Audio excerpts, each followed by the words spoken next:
Hey, what's up guys, welcome back. So today in this video we're talking about the upcoming Samsung Galaxy S26 Ultra, and trust me, the new leaks are getting interesting. So today in this video I will explain the biggest changes in simple and easy words, no confusing text stuff. So let's get started. So the biggest change we are hearing about is the new screen. Samsung is working on a new type of display that's thinner and lets more light pass through. So in short, the screen will look brighter, colors will look sharper and clear, and it may even save battery because the screen uses less power. And here's the exciting part, there is also a leak about a built-in privacy feature. Basically, when you turn it on, people sitting next to you won't be able to see your screen. So if you're someone who tries to peek from the sides, your screen will look darker or unclear to them, but perfectly normal to you. This will be great for public spaces, bank apps, private messages, studying or the office work. And the best thing, you won't need privacy screen protector. This feature is already inside the display.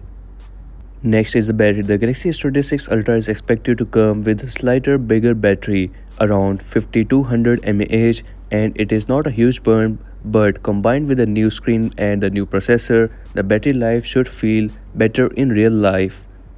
Charging is also getting an upgrade. Samsung might increase the charging speed from 45 watt to 60 watt. So you can charge your phone faster, and even a few minutes of charging will give you a good battery back.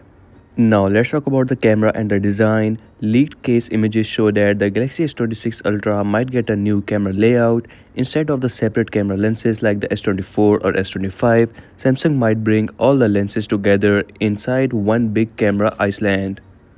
And camera-wise, Samsung is expected to keep the 200 megapixel main camera but improve the other cameras like the ultra-wide and the zoom lens for the better low-light photos.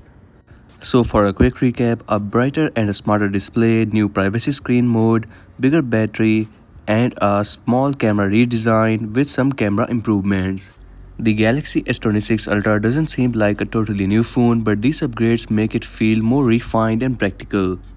So what do you think about these new features? Let me know in the comment section, and if you're new on this channel, so make sure to like and subscribe.